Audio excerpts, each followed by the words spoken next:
Hey, welcome to the Lesley and Lisa show. Today's hot topic is dating, as if it wasn't complicated enough. Plus, we have a super fun guest who we're both friends with for different reasons. True. Stay tuned. Welcome to the Lesley and Lisa show. Hey, welcome to the Lesley and Lisa show. As always, we're here to talk about anything and everything because nothing is off limits. Hi, Lise. Hi, Les. How you doing today? I'm doing well. How are you?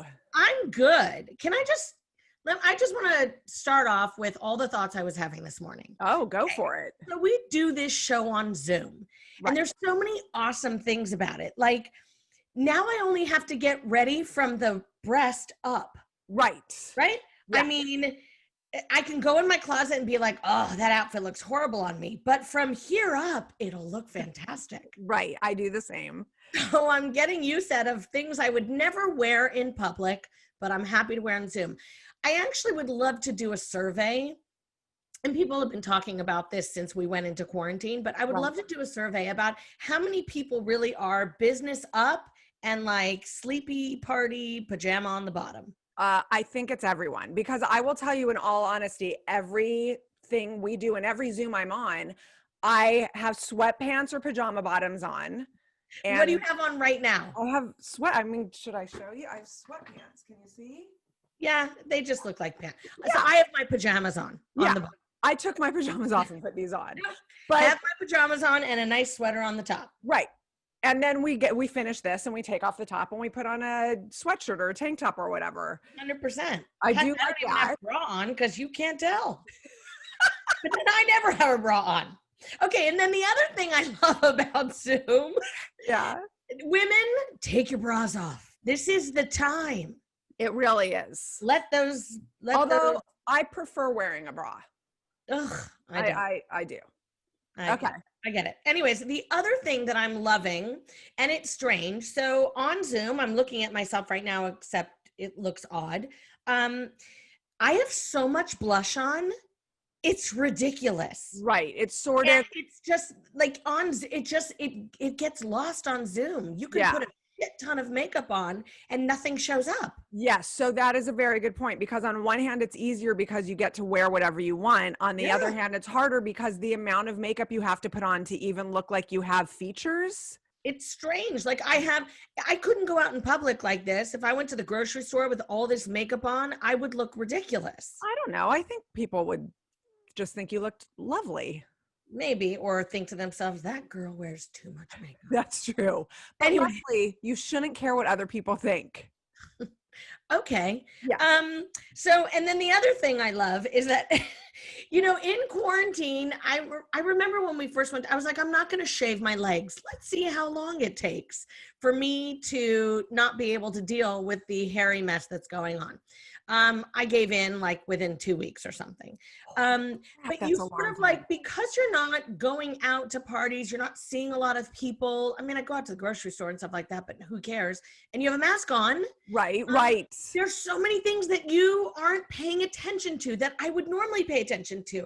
Like some of the little tiny whiskers that find their way out my chin because I'm in my 50s. It just happens, ladies. It does. It happens. Like at some point in your 40s, all your hair goes inward, like you lose it off your eyebrow and it goes inward and comes out your chin. I have to say, I am so repulsed by the term whiskers for that. I don't. Sorry. What should I say? My beard, my little hairs? No, it's all terrible. Everybody's. There were a few here. There might have been a few here. There were a few here. And I was like, my God, I'm just not womenscaping enough. Yeah, listen, if womenscaping, if you are over 40 and you say that you don't have that issue, you're lying. Liar. You're a total You're liar. a fucking liar. How many times have you gotten in your car in the sunlight and just been like, holy shit, why is nobody telling me? Okay, so but then as a female, you need to be cognizant of the fact that you either need to have tweezers that are always in your car, which I do.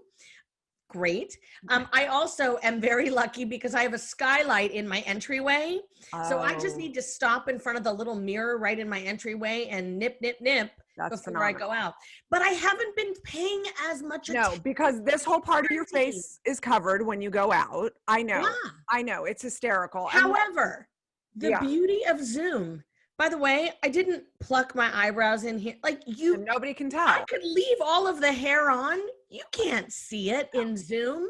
You're right. But If we were on television, those lights and those cameras would pick that shit up. But oh, it hell ain't yeah. happening here.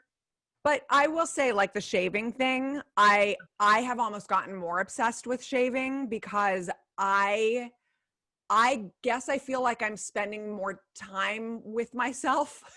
Well, also, let's be honest, you also have a husband and you Yes. guys are all spent. So don't. Right. I don't have a partner, so I have nobody to keep clean for. So it's just, I figured, why not try and see what the jungle would look like? Oh my God, it's hysterical. Grow it And- out for us, Lesley, so we can all see. I'm sure everybody would be delighted. Listen, it's almost time for my yearly pap smear, so I'm gonna have to clean it all up. Anyways, Welcome to the Lesley and Lisa show. I told you nothing's off limits. Oh my God. All right. Anyway, so I just wanted to blab about that really quickly. Should we talk about what our hot topic is? Let's talk about it briefly, and then we'll talk about it more with our guest. For sure. Which, it's kind of, so our hot topic is dating. Yes. As if it wasn't fucking complicated enough. Yeah. I don't even know how to date in COVID. Listen, okay, so I've been married for 20 years. So clearly this is not an issue I've had to deal with, but Correct. Looking from the outside, even before COVID, how the landscape has completely changed in terms of you meet people online. Well, that is the frightening thing. And, it's so difficult because, look, men are visual. Right. Period.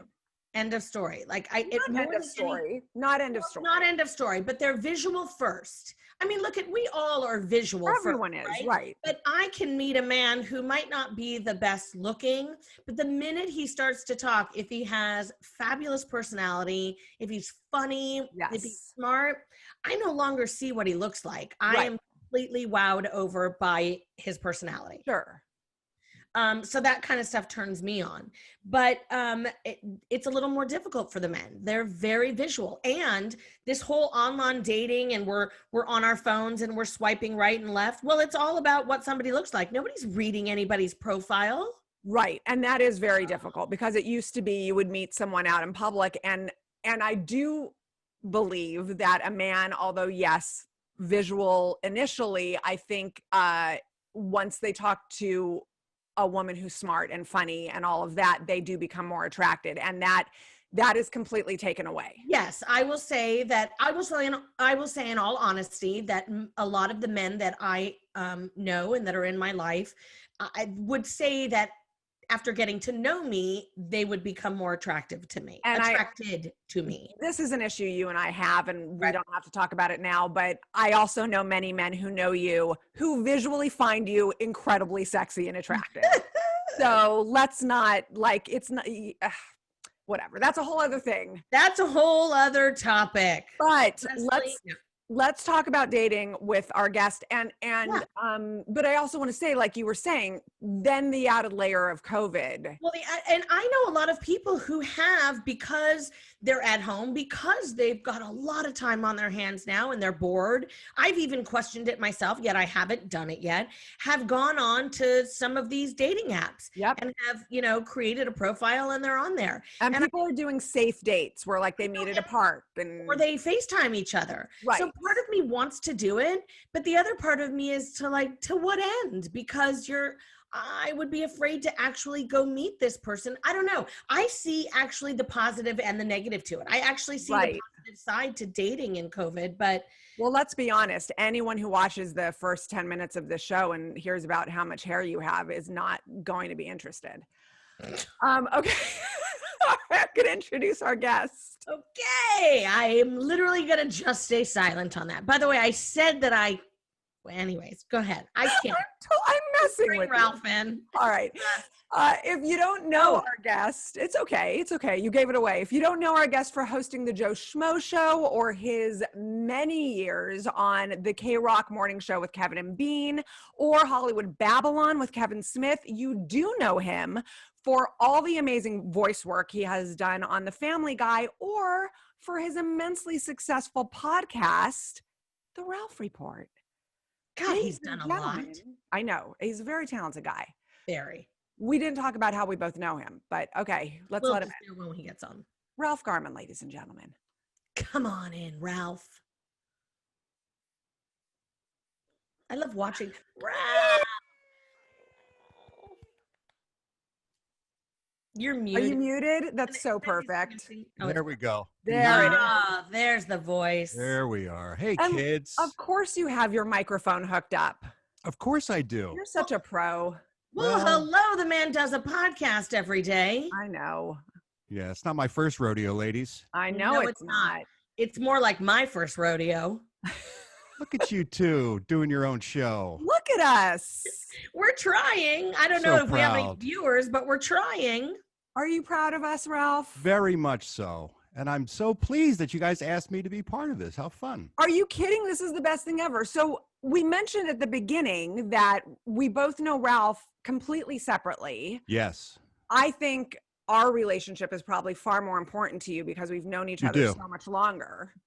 Well, you were an infant when I met you. Well, And You were- I was a woman when he met me. that's Yes. right.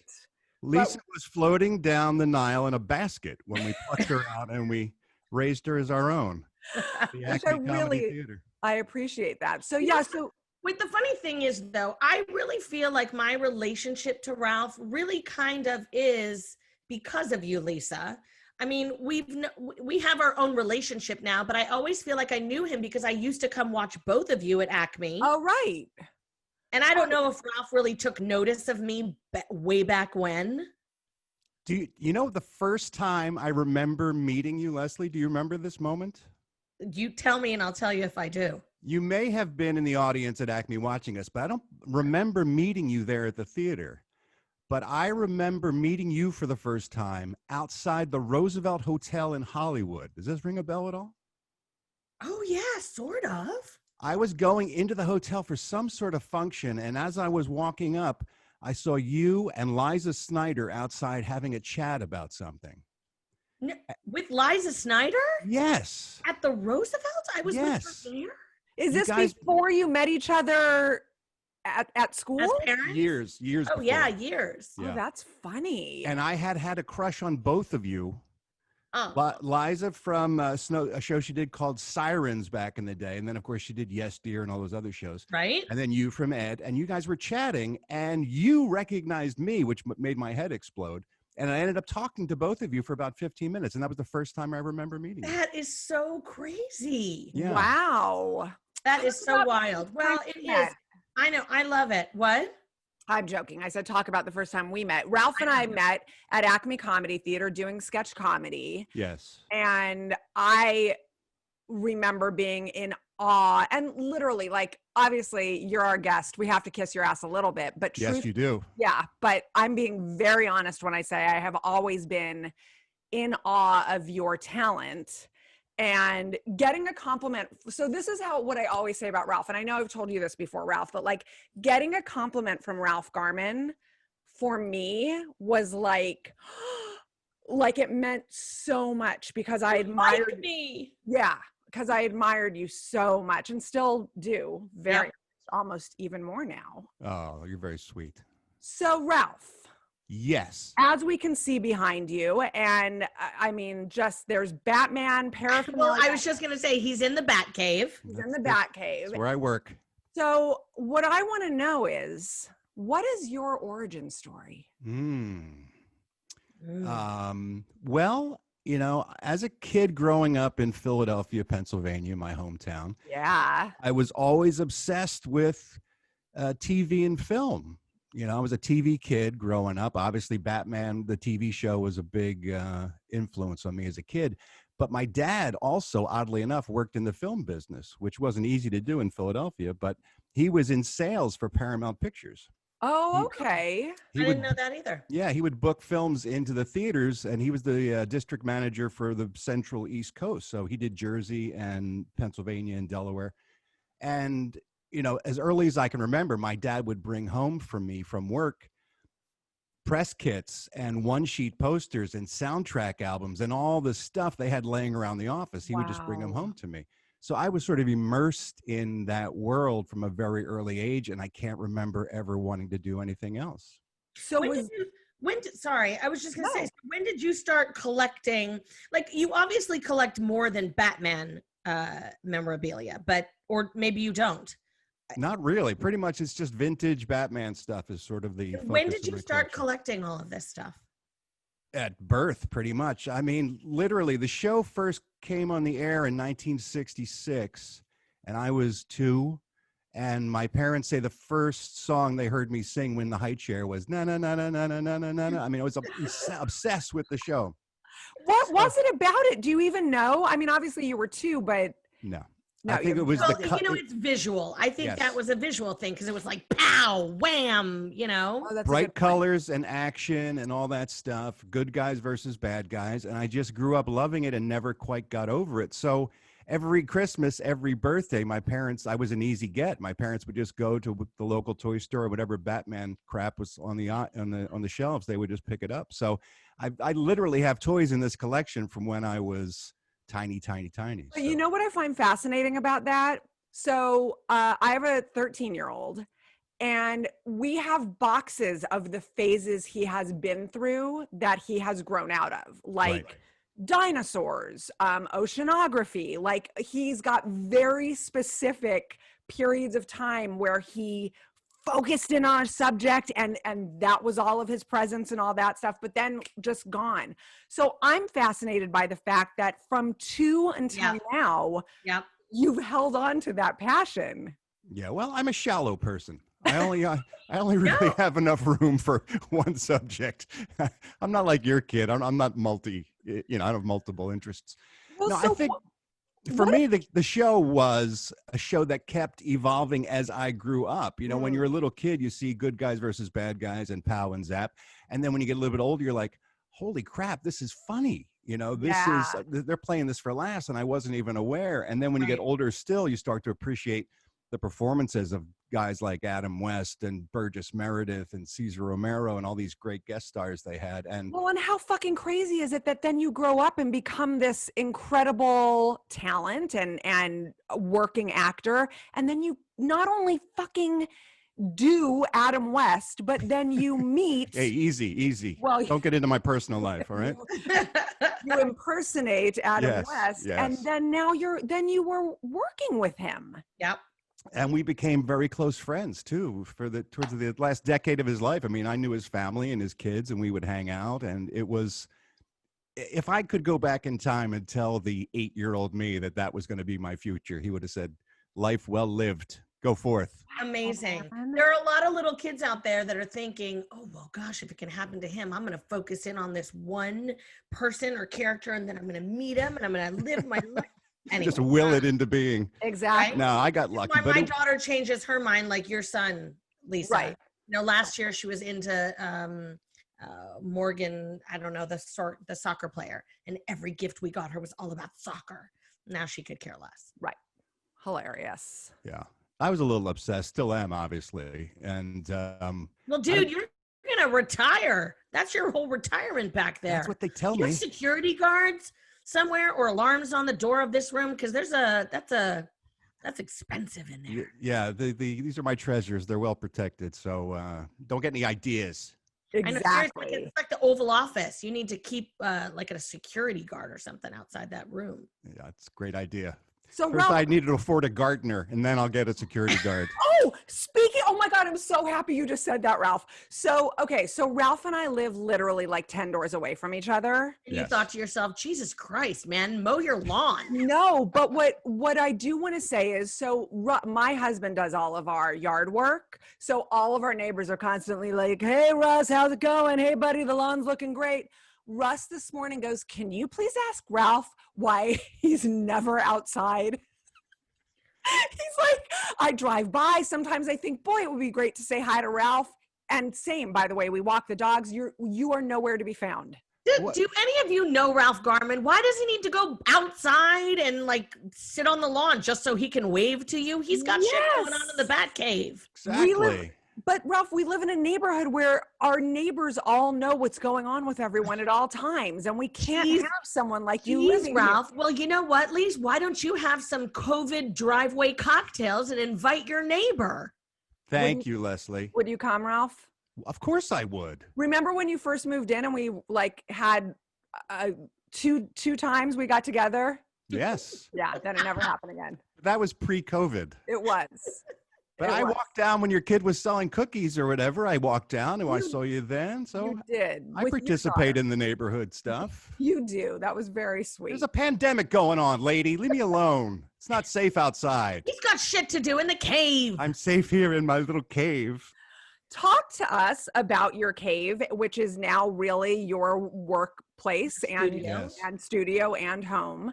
Tell us a little bit about your podcast and how you became insanely successful after being canned from K-Rock. All right, easy with the insanely By the successful. way, I want Lisa and I, before the show, Lisa and I were talking. I have to say that I never tuned into K-Rock. I actually never listened to the Kevin and Bean show. I hear you were the best thing about the Kevin and Bean show. I'm that nerdy girl who is listening to like either Coast 103 or K-Earth. So I apologize. Wow. But I will tell you this, and you and I didn't even really know each other. But the reason I feel like I always knew you always called me out on my birthday every year on K-Rock. Because I'd get calls from people going, hey, I heard it was your birthday. Ralph Garman talked about it on K-Rock. And I'd be like, God damn, I love that Ralph Garman. Anyways. I would do a celebrity, news segment on the show, and I would always every day I would tag up what celebrity were having their birthday on that. And day. the fact that you included me on that list is ridiculous, but thank you very much. All right, go back to how Lisa said you were canned from Kevin and Bean. Yeah, so I was on the radio for 18 years at the same station, and then they call me into the office one day and say, we're not going to renew your contract. It's all over for you. Fuckers. So, at the time I was married, I had a kid, still have the kid. Yeah, you do. And I said, okay, I got to think of a way to make a living because I really had never done anything else. I mean, obviously I was still acting here and there and I would pick up little bits and pieces, but it wasn't enough to sustain a household. So I realized I had to reinvent what I was doing. And I interviewed with some other radio stations and nobody was really hiring and the situation wasn't right. So it was funny. It was my friend Kevin Smith, who I work with a ton. And we have another podcast called Hollywood Babylon that we had done for years prior to my new one. Right. And he said, you're still thinking in that old model. You don't need a radio station to give you permission to perform in front of your audience anymore. They're already there. You have cultivated them for almost 20 years. Just do it. Just go on and do your own show. And that's how the Ralph Report podcast was born. I just said, I'm gonna put it up. And the only difference for me was most podcasts, people just throw up and then hope to garner some listenership. And then they start charging advertisers for commercials. I really didn't have the luxury of building that over a long period of time. So I joined patreon.com, which is a different model where people actually throw a couple bucks your way every month in order to get the content. And I was lucky enough that I had already built an audience for almost 2 decades that enough people were willing to shell out a couple bucks and support the show. So we hit the ground running pretty much, and it's been that's how I make a living now with that show. Amazing. Lisa, awesome I think we should maybe charge for access to our content, right? Yes, nobody's gonna pay us. Really, and by the way, nobody's gonna listen to us, period.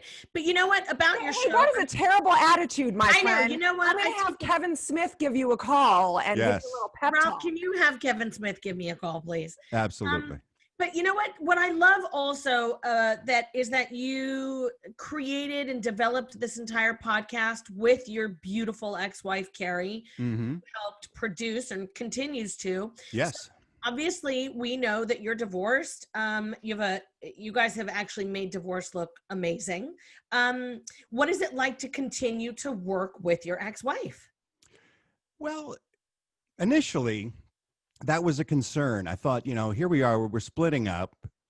She does run the entire sort of business end of the Ralph Report podcast. And I thought, how weird is that going to be? How awkward is that going to be? And like everything else in terms of divorce that I personally have found, it's only as weird or as awkward as you choose to make it. Sure. Everything comes down to literally, I'm going to choose how I behave and how I respond in this circumstance.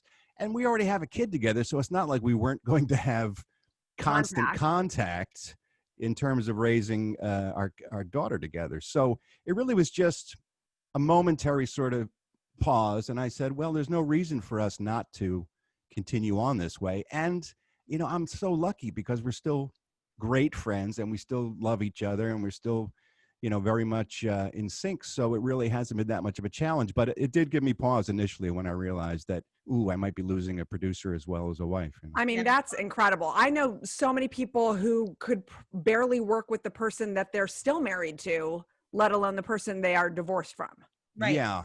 Well, I have to say, knowing both you and Carrie very well, you guys have done divorce spectacularly. You really have.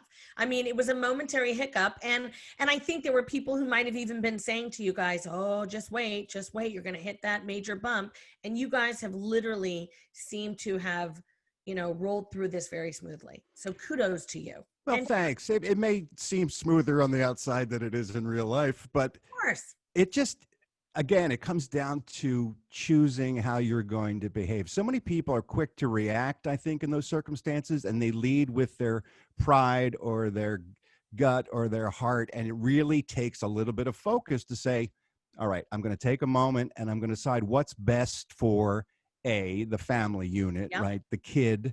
And my own well-being. Do I want to walk around being resentful and angry or frustrated? Do I want to build up some sort of animosity with this person that I'm going to be sharing the rest of my life with because we have a child? It's just a matter of choices. And I've told people that before, that it's just smart. It's just the best way to do it if you possibly can. I understand sometimes people have, circumstances that don't allow for that kind of thing to happen. of course. You're so much more zen now than you were 30 years ago, Ralph. Yeah, I think so. It's because I'm drunk most of the time, I think now, because I work from home. So I just start drinking in right away in the morning with a screwdriver, and it just keeps me zen all day long. Our hot topic today, you know what I just realized, Lise? At the top of the show when we introduced our hot topic, we didn't do our little paddle. What's wrong with us? Isn't that freaking crazy? Should we do it now? Yeah, I think Ralph will be impressed. I wish I'm you looking could forward. do this. Ready? Yep. Our hot topic. Hot topic. I know. I mean, listen, this is props. Nice. Thank you. I mean, wait, are you giving us props or are you saying we have props? No, I was just announcing you were using props. Yeah, we are. You didn't earn any props with the props. When it's low budget, you do whatever you can. Exactly. I hear you, sister. Hey, listen, so our hot topic today, we decided that there were a myriad of things we could talk about with you, but we chose dating. Yep. As if it wasn't fucking complicated enough. Yes. In normal times. Mm-hmm.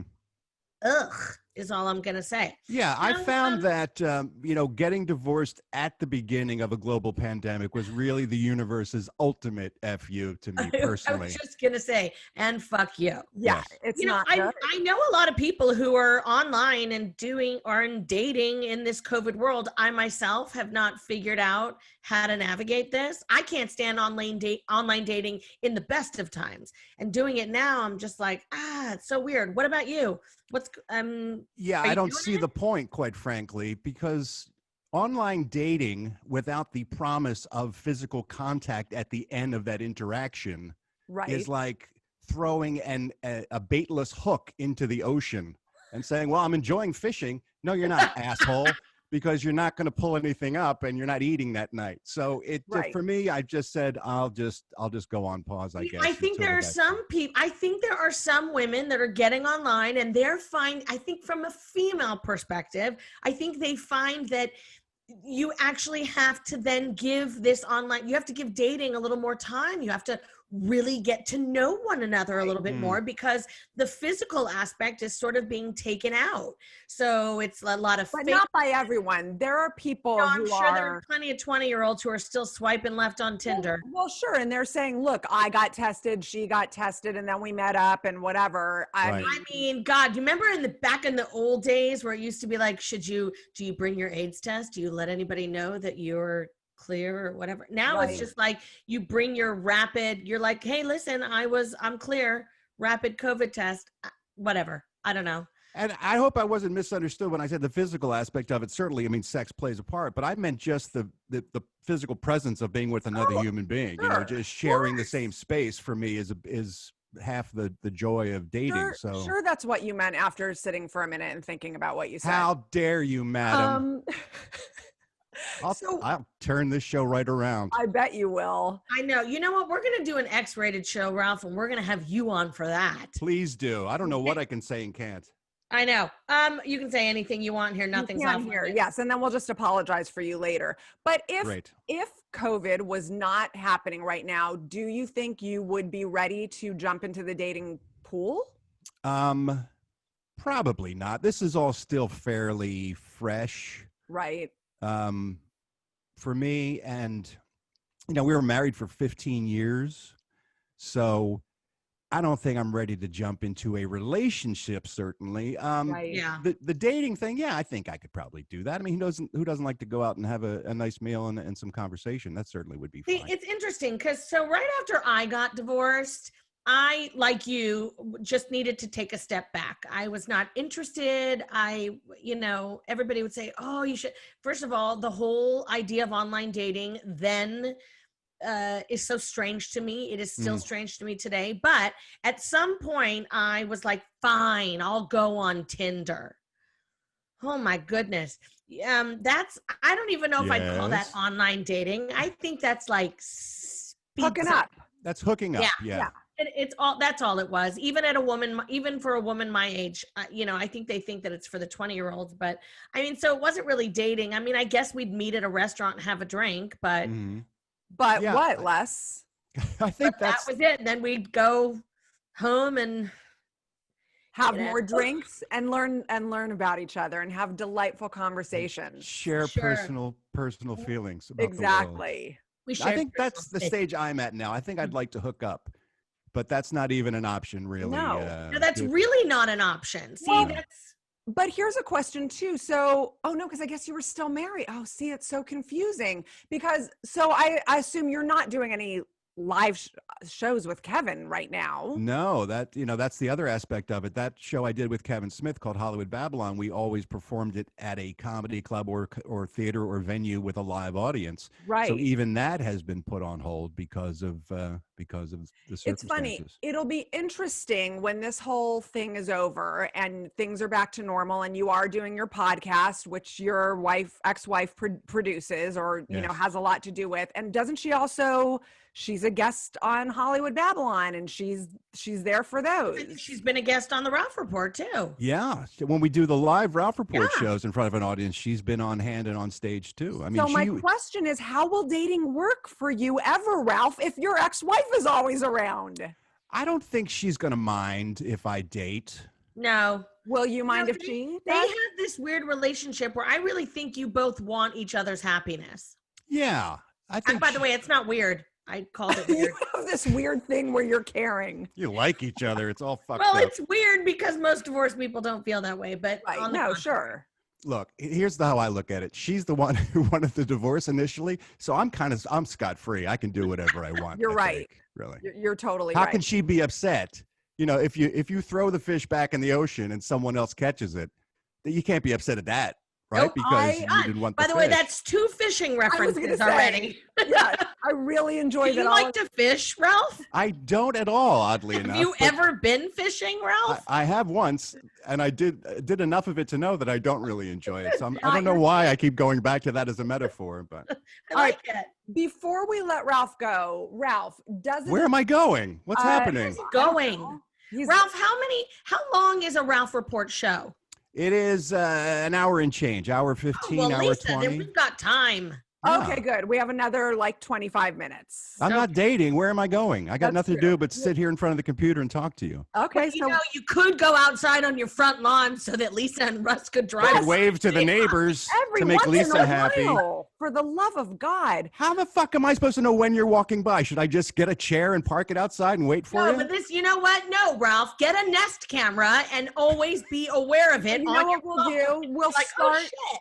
I'll start walking around with a bullhorn so that when I'm Okay. walking the dogs, I'll be like, Ralph, come outside. Or you could just text me, hey, outside, come out and say That's it. hi. I Look, mean, let's be we're honest. civilized. If we really wanted to see you, we'd do any one of those things. Yeah, I know. So True. Ralph, do What? you hate it or do you enjoy it when people ask you to do impersonations? Because, well, just answer that before I give my long dissertation about it. Neither, really. It's almost to be expected now because I did voices on the radio for many years, and I do it on Hollywood Babylon, and I do it on Family Guy, and I do it on my show, and it's not an imposition. It depends, obviously, on the circumstances. If I'm Right. at the urinal and Then- someone says, hey, do Schwarzenegger, that maybe isn't ideal. That's but a problem. in general, I don't mind doing voices. No. What would you say is your signature That's what I was going to ask. voice? Oddly, different people have different requests depending on where they primarily know me from. People from Okay. the radio primarily ask for Schwarzenegger. Okay. People who know me from Hollywood Babylon primarily ask for Adam West. Yep. People who Family know me Guy fans. yeah, Family Guy fans usually ask for either Stallone or Dustin Hoffman, depending on what episode they know I did a voice in. So I don't know. It varies, but Okay, but what impression do you like doing the best? I think Schwarzenegger is just the most fun. Let's hear. Adam West was for many years my favorite to go to, and Adam would have me do it in front of him when other people were around, because he had a shtick that he would do. He'd say, Ralph, do the voice. And I would say, all right, Adam. And I would go, some days, old chum, you just can't get rid of a bomb. And then he would take a long beat and go, I don't sound anything like that. I love doing that in front of other people to me. It would get a big laugh. Ralph, I'm so sorry because I want to hear you do some impersonations if you don't mind, but it genuinely is mind-blowing to me that you had that experience with Adam West. It was one of the great joys of my life, our friendship. It really was. It was beyond the fanboying, which obviously there was a lot of that initially. We would get to a point where we would go out and have a meal and just talk about kids and family and stuff, and Batman would never come up, and over an entire evening we just became pals, and that was even more gratifying to me than the fanboy aspect. Well, that's very special Incredible. because that's a once in a lifetime kind of relationship, right? Yeah. It really is. It's very rare. All right, so now you have to do a little Schwarzenegger because It's such a pleasure to be here on the program right. with you, because all these things that you're talking about, with the fishing and everything, it's great because with this, like sex is like fishing.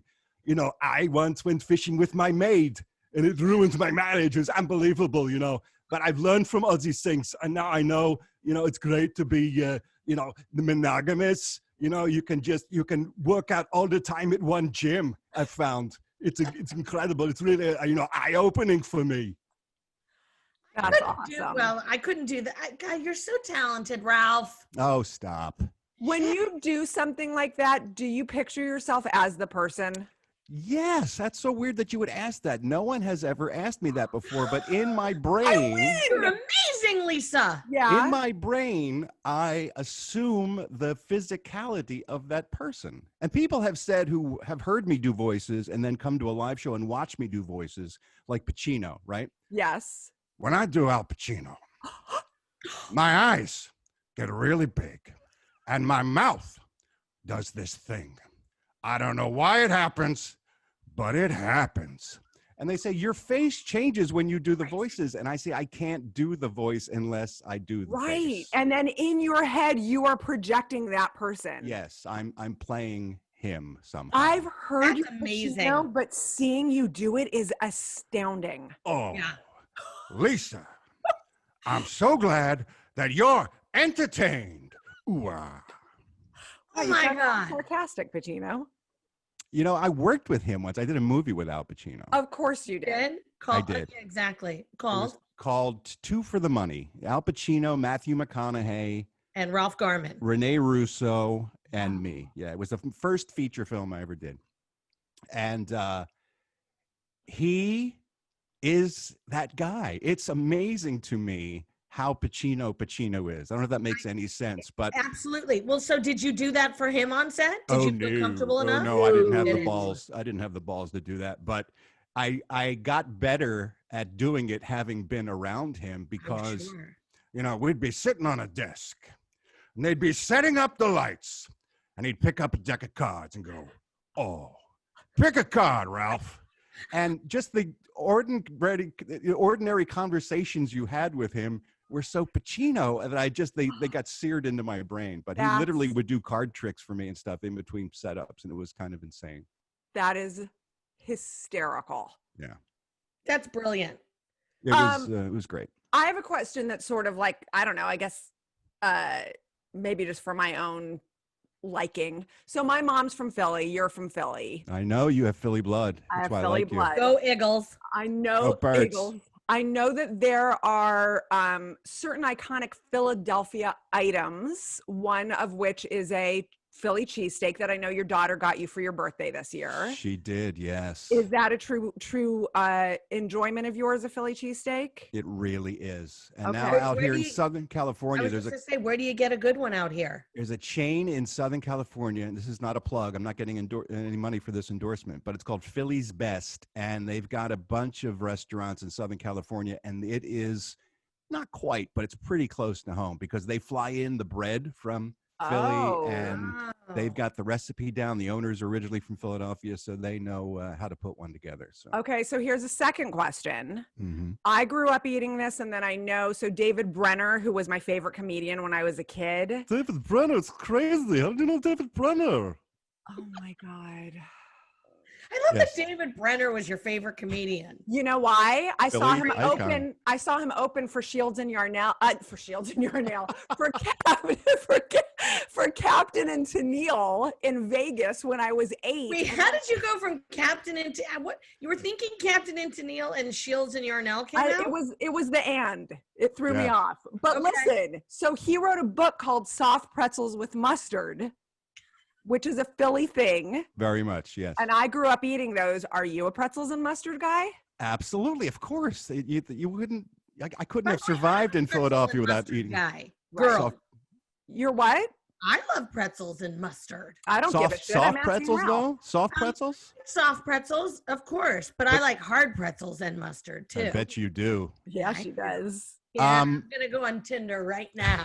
But the soft pretzels that you get at like the mall Right. are not comparable to the soft pretzels out of Philadelphia. What It's about different- at like it's a different Dodger animal. game? No, different. What about Even the shape is different. What about the disgusting ones on the streets of New York City? I think those are repulsive, actually. Those are closer to Philly pretzels, but Oh, they still are? not the same. Yeah, Philly I don't pretzels think are I like 'em. actually oblong instead They of being are? yeah, they're You know, long. you little Phillies, you need to do things a different way. Why would you make a pretzel oblong and not a pretzel? Because you can bake them in racks that way, and then you break them off, and you can sell more of them that way. But Sounds interesting. You Yeah. could maybe make a Philly cheesesteak sandwich inside one of those oblong, long, soft pretzels. it's already been That would done. be Oh, amazing. has it? Oh, it has. All right. And they have a thing called a Philly taco in Philadelphia on South Street. There's a famous pizza place right next to a famous cheesesteak place. And the slices at this place are enormous. And people will take a slice of pizza and they'll put a cheesesteak on top of it. And then No. they'll fold the pizza slice around the cheesesteak. And it's called a Philly taco. And you And then they head to the fucking ER because they're having a heart attack. yes, Yeah. and it comes with a disgusting. defibrillator. Yes, as dessert.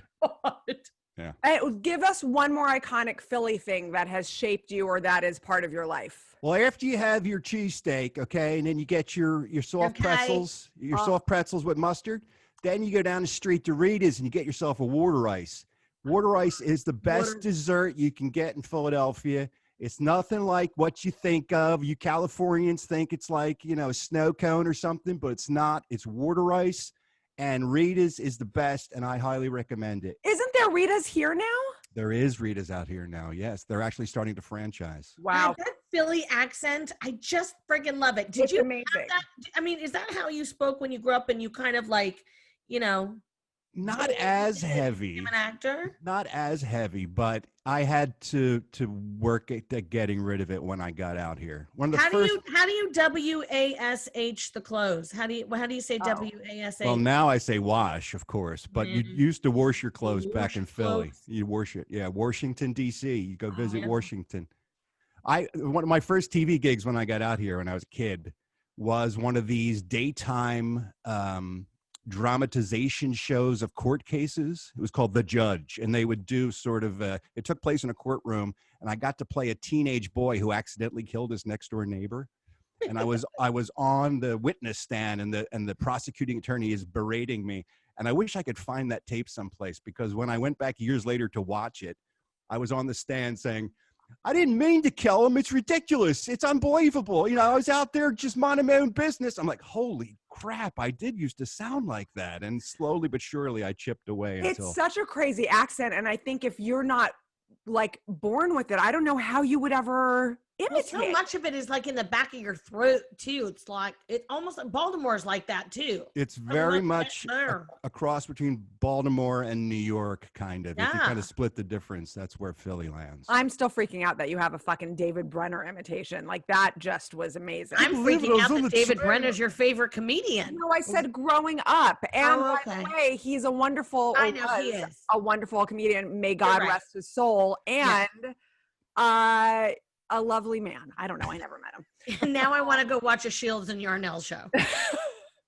That, by the way, just dated me so hard. It What a really sad. did. All the 20-year-olds listening to the show are going, Who the fuck is David Brenner, Shields and Yarnell, or or Captain Tennille, Tennille? Captain and Tennille? Jesus Lord. That's the entire lineup for a Donnie and Marie show right there. Yes, completely. And by the I way, I'm mean- younger than both of you, so suck Yeah, I it. know. How weird that I you know. have all the old timey references. I may go to fishing, but you pulled out Shields and Yarnell. I mean, come on, Lisa. Shit. All right. How long have we been doing It's been a long show. Look, a long show? Oh, sorry. again, I like didn't mean Ralph to said, keep going. don't apologize. Are you kidding me? We could genuinely talk to you all day. I just don't know that other people want to fucking hear you for this long. How Or hear us? dare you, madam? Ralph, I love know. you so much. Same here, lady. As do I, Ralph. Same here, Tinder. Thank you for joining us. We hope you'll come back another time. And I might just walk down later and text you and say I'm standing outside. I'll be here in the back cave all Okay. alone. Listen, just take All a right. picture and send it to me. Okay, deal. Thank you, Ralph. You have to let yourself Here's out. Ralph. Oh, I do? Yeah, leave. Yeah. You gotta leave. All right. It's I a got to. rude thing. We kick people out. This is my second Zoom ever. Oh, here I go. Okay. I'm back. Seriously? Goodbye. Love you. Bye, Ralph. He's never Oh, gonna now Am I it's leaving? awkward. He's incredible. You're like, leave. God damn it. Let's go. Listen, I think we got to wrap this up because We do. He's so talented. he's amazing. And It was yes, great. if you haven't heard the Ralph Report, absolutely become a subscriber because he genuinely is so interesting and funny and he has great guests. He's incredibly talented. But more importantly, like us, subscribe here. We want you to be a part of this community. We want to hear your comments. We want to hear your questions. We'd love to answer your questions on the show. And definitely like and subscribe and keep coming back. Subscribe and tell your friends to subscribe. Yeah, do that too. All right, I'm leaving. All right, Well, I'm Les. leaving. You have a fantastic day. You have a fantastic day. This was so Bye. much fun. Can't Yeah. wait to do it again. Same. Bye, love. I'm Bye, leaving. Okay, bye.